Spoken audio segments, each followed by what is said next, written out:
Hello everyone, आज है 21 मार्च और आज इस वीडियो में हम बात करने जा रहे हैं दो ऐसी कंपनियों के बारे में जिसमें हमें पैनी स्टॉक से एक बड़े सफर की तरफ हमने इनको बढ़ते हुए देखा। और दोनों ही कंपनियां अगर हम देखें तो अपने अपने सेक्टर की एक अच्छी कंपनियां हैं।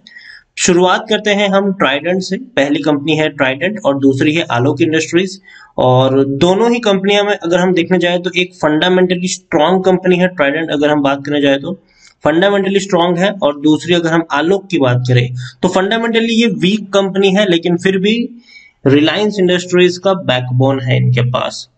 तो वीडियो में हम डिस्कस करेंगे कि दोनों ही प्राइस कंपनियां जो अभी एक 14 रुपए के ऊपर है, एक 19-20 रुपए के ऊपर ट्रेड कर रही है, तो दोनों में से कौन सी कंपनी खरीदारी के पर्पज से सबसे बेहतर रहेगी, खास अगर हम लॉन्ग टर्म की बात करें तो उन चीजों के बारे में हम डिस्कस करें उससे पहले अगर आपने अभी तक चैनल को सब्सक्राइब नहीं किया है तो प्लीज अभी इसे सब्सक्राइब कर लीजिए, क्योंकि आगे भी बहुत सारे वीडियोस हैं जो आपको काफी ज्यादा हेल्प करेंगे। उसके साथ साथ अगर आपने अभी तक मेरी टेलीग्राम चैनल को सब्सक्राइब नहीं किया तो उसको भी सब्सक्राइब करना मत भूलिएगा, लिंक आपको डिस्क्रिप्शन में मिल जाएगा।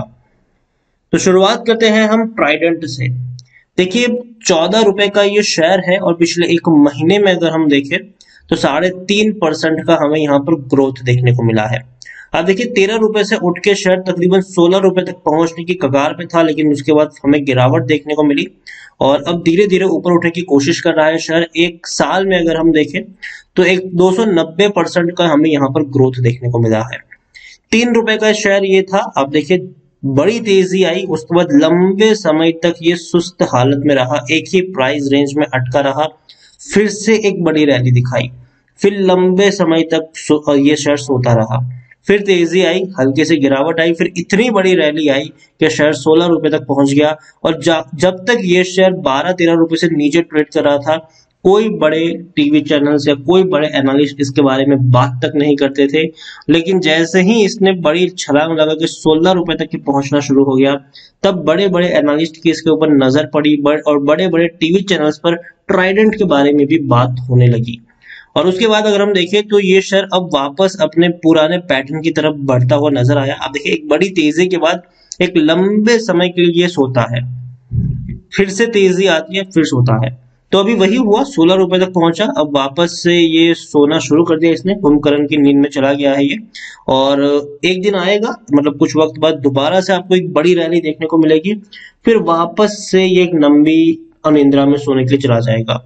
तो ये इसका पैटर्न है। लेकिन एक चीज यहाँ पर ये श्योर है कि तेजी आपको लॉन्ग टर्म में देखने को मिल जाएगी यहाँ पर। हाँ देखिए, मिड कैप शेयर है ये, तकरीबन 6,950 करोड़ के आसपास का इसका मार्केट कैप है। एनएससी में अगर हम देखें तो 1.25 करोड़ के आसपास का इसका वॉल्यूम ट्रेड देखने को मिल रहा है। शेयर होल्डिंग की मैं बात करूं तो सबसे अच्छी बात यह है कि प्रमोटर यहाँ पर काफी आश्वस्त है अपनी कंपनी को लेकर। देखिए, प्रमोटर कंटिन्यूअस अपनी हिस्सेदारी को यहाँ पर बढ़ाते जा रहे हैं और प्रमोटर की एक बहुत बड़ी 73% से भी ज्यादा की होल्डिंग हमें देखने को मिल रही है। एफआईज के पास भी 1.61% की होल्डिंग है, 0.01% की होल्डिंग यहाँ पर म्यूचुअल फंड भी ओन करते हैं।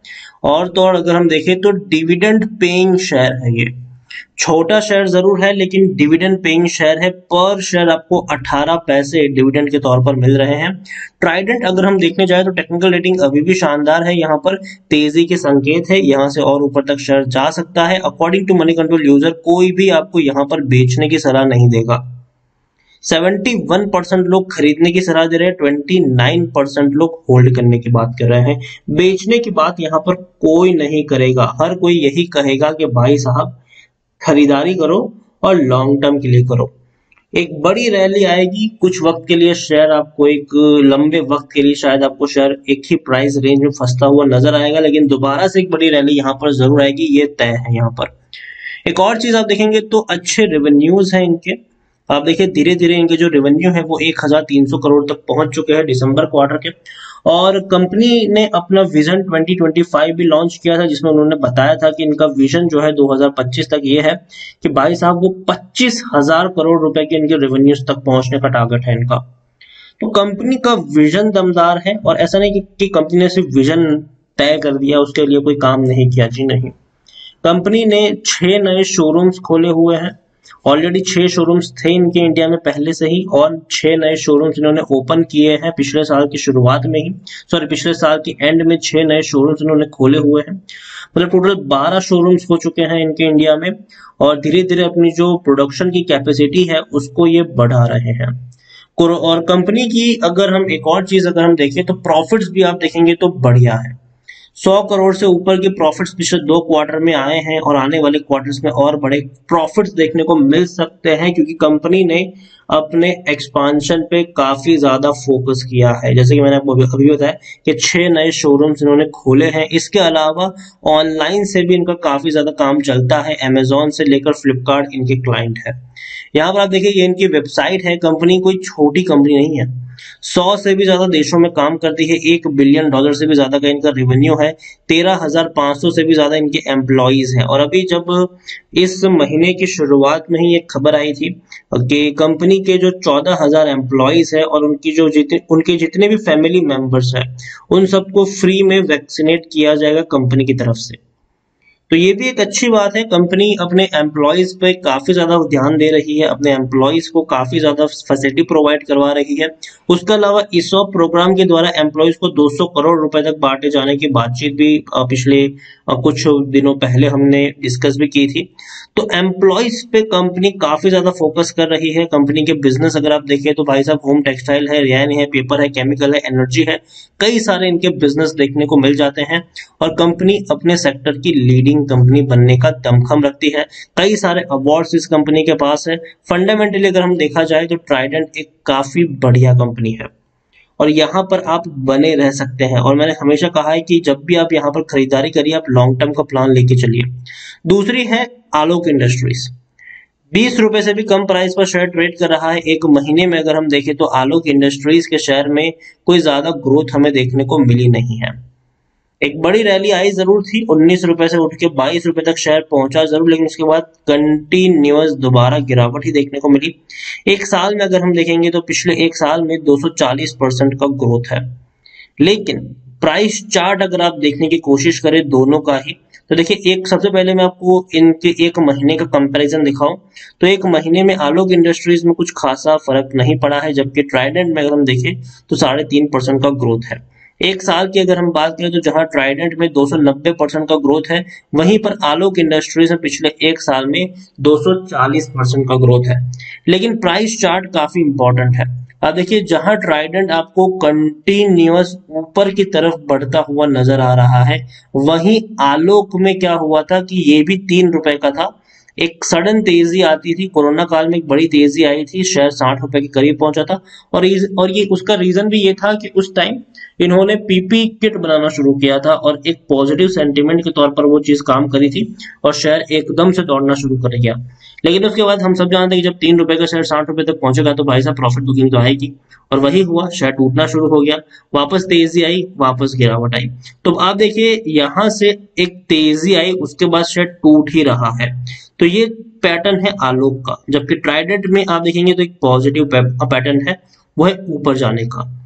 तो ये एक अच्छी बात है किसी भी कंपनी में कि एक पॉजिटिव पैटर्न है। आलोक में अगर हम देखें तो ये ऐसे शेयर होते हैं जो आपको रिस्क ज्यादा होता है। यहाँ पर आलोक में रिस्क ज्यादा है, ट्राइडेंट में रिस्क बिल्कुल भी नहीं है। एक और चीज अगर आप देखें तो मिड कैप शेयर है, ये 9,700 करोड़ के आसपास का इसका मार्केट कैप है, और ट्राइडेंट भी मिड कैप शेयर है, इनका 7,000 करोड़ के आसपास का मार्केट कैप है। एनएसई में देखेंगे तो इसके 3.5 करोड़ से भी ज्यादा के वॉल्यूम ट्रेड्स हमें देखने को मिल रहे हैं आलोक इंडस्ट्रीज के। और तो और आलोक इंडस्ट्रीज प्रॉफिट में नहीं है, नुकसान में है। 35 करोड़ का इनको लॉस हुआ है पिछले क्वार्टर में। हालांकि वन टाइम प्रॉफिट था ये, लेकिन अगर देखा जाए तो वो भी लॉस ही था। आप देखिए यहाँ पर पिछले साल 195 करोड़ का नुकसान था, तो ये लॉस मेकिंग कंपनी है। प्रमोटर के पास 75% की होल्डिंग है, एफआईएल्स के पास 0.11% की होल्डिंग है, म्यूचुअल फंड के पास 0.01 और इंश्योरेंस करने के पास 0.72% की होल्डिंग देखने को मिल रही है। और डिविडेंड पे नहीं कर रहा है। 2013 में आखिरी बार डिविडेंड पे किया था, उसके बाद कोई डिविडेंड पे नहीं किया। जबकि ट्राइडेंट अभी भी डिविडेंड पेइंग शेयर है ये। टेक्निकल रेटिंग अगर हम देखें तो इसकी डाउनग्रेड में है, अच्छी नहीं है, गिरावट के संकेत है। जबकि ट्राइडेंट में टेक्निकल रेटिंग अच्छी है, तेजी के संकेत देखने को मिल रहे हैं। और तो और यहाँ पर भी 100% लोग खरीदने की सलाह दे रहे हैं, यहाँ पर कोई बेचने की बात नहीं कर रहे। तो दोनों ही कंपनी में अगर हम देखने की कोशिश करें तो सभी लोग खरीदारी करने की सलाह, बेचने की सलाह दोनों में से किसी कंपनी में कोई नहीं दे रहा है according to Moneycontrol user. Profit आप देखेंगे तो रेवेन्यू में बढ़िया उछाल आया है, इसमें कोई शक नहीं है कि अच्छे रेवेन्यूज इंप्रूव हुए हैं, लेकिन प्रॉफिट उतनी तरीके से इंप्रूव नहीं हो पाया है इनका। लेकिन सबसे बेहतर चीज ये है जो इनके लिए पॉजिटिव है, वो यही है कि यहाँ की जो प्रमोटर है आलोक के, वो है रिलायंस इंडस्ट्रीज। मुकेश अंबानी की कंपनी यहाँ पर सबसे बड़ी प्रमोटर कंपनी है, 40% से भी ज्यादा की होल्डिंग उन्हीं के पास है और एक भी शेयर उनका गिरवी नहीं है। आलोक इंडस्ट्रीज के बारे में अगर बात की तो ये इनकी वेबसाइट है, कुछ अच्छी वेबसाइट। तो पहली चीज तो ये कि वेबसाइट बिल्कुल भी अच्छी नहीं है, तो सबसे पहले भाई कंपनी अपनी वेबसाइट को थोड़ा सा ठीक करेंगे तो ज्यादा बेहतर होगा। आप देखिए कई सारे प्रोडक्ट इनके एसेसरीज के हैं, फैब्रिक के हैं और कॉटन के हैं, एम्ब्रॉयडरीज के हैं, पॉलिएस्टर्स के हैं, मतलब मेनली देखा जाए तो ये टेक्सटाइल की कंपनी है, टेक्सटाइल की कंपनी ये मेनली है। जबकि ट्राइडेंट की अगर हम बात करें तो ट्राइडेंट का जो बिजनेस है वो कई ज्यादा में है, टेक्सटाइल के साथ साथ एन पेपर, केमिकल, एनर्जी, 5 सेक्टर में इनका बटा हुआ बिजनेस है ये। जबकि इनका बिजनेस जो है वो एक सीमित पोर्शन तक है, सिर्फ और सिर्फ टेक्सटाइल तक ही। शॉपिंग बैग, हैंकर चीफ, ये चीज बनाती है ये कंपनी। अगर हम देखने जाए तो येन बनाने का भी काम ये कंपनी करती है, जो हम ट्राइडेंट में देख रहे हैं। और इसके अलावा देखें तो भाई साहब एम्ब्रॉयडरी से लेकर गारमेंट से लेकर कई सारी चीजें ये कंपनी बनाती है। पॉलिएस्टर बनाने का काम भी ये कंपनी करती है। होम टेक्सटाइल की जैसे कि मैंने बात करी कि जिस तरीके से आपको ये ट्राइडेंट में भी देखने को मिल रहा है, टावर और बेड्स और बाथलीन्स वगैरह है, तो ये ऐसी चीजें ये भी बनाती है, इसमें कोई शक नहीं है। पॉलिएस्टर बनाने का काम भी ये कंपनी करती है। तो बिजनेस अगर हम देखा जाए तो थोड़ा बहुत क्या काफी हद तक मिलता जुलता है, लेकिन फिर भी एक अपर हैंड जो है वो ट्राइडेंट में ज्यादा मुझे नजर आता है। अगर मैं स्टेबिलिटी की बात करूं, ठीक है, बिजनेस स्टेबिलिटी की मैं बात करूं तो ट्राइडेंट मुझे ज्यादा स्टेबल नजर आता है कंपेयर टू आलोक इंडस्ट्रीज, क्योंकि आप इनका जो ग्राफ देखेंगे तो वो अपवर्ड डायरेक्शन में है, ऊपर जा रहा है। जबकि आलोक में ये ग्राफ जो है वो एक झटके में ऊपर जाने के बाद अब नीचे आ रहा है। लेकिन इसका मतलब ये नहीं कि आलोक खराब है, ट्राइडेंट अच्छी कंपनी है। आलोक भी अच्छी कंपनी है, लेकिन अगर ट्राइडेंट से कंपेयर करेंगे तो उसकी कंपेयर में आलोक थोड़ी नीचे आती है। तो मेरे हिसाब से अगर आप दोनों में से किसी एक शेयर में खरीदारी करना चाहते हो तो ट्राइडेंट आपकी पहली पसंद होनी चाहिए। उसके बाद अगर आप चाहो तो आलोक पर रिस्क ले सकते हो, क्योंकि देखिए ट्राइडेंट रिस्क फ्री मुझे लगता है। ट्राइडेंट जो है उसमें रिस्क ना के बराबर है, ऊपर की तरफ ही शेयर बढ़ेगा। हालांकि एक बड़ी तेजी के बाद लंबे समय तक ये सोने के लिए चला जाएगा, लेकिन बाद में दोबारा से आपको एक बड़ी तेजी जरूर देखने को मिलेगी। जबकि आलोक का जो पैटर्न है वो कहीं ना कहीं थोड़ा सा रिस्की जरूर है, एक बड़ी तेजी आएगी, बाद में उतनी ही बड़ी दोबारा से आपको गिरावट भी देखने को मिल जाएगी। तो ये दोनों का प्राइस चार्ट पैटर्न आपको देखने को मिल रहा है।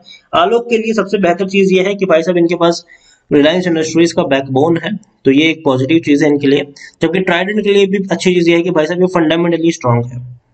तो ट्राइडेंट मेरी पहली पसंद होगी दोनों में से। अगर मैं किसी को कंपेयर करूं खरीदारी के लिए तो भाई साहब मैं ट्राइडेंट पे आंख बंद करके भरोसा कर सकता हूं कि ये कंपनी डूबेगी नहीं, मेरा पैसा इसमें थोड़ा बहुत सेफ रहेगा। वक्त लगेगा इसको ऊपर जाने में, लेकिन लॉन्ग टर्म में मुझे यहाँ पर ग्रोथ मिल ही जाएगा। आलोक में वो चीज थोड़ी सी कम है, लेकिन हाँ ग्रोथ तो आलोक में भी देखने को मिल ही जाएगी आपको।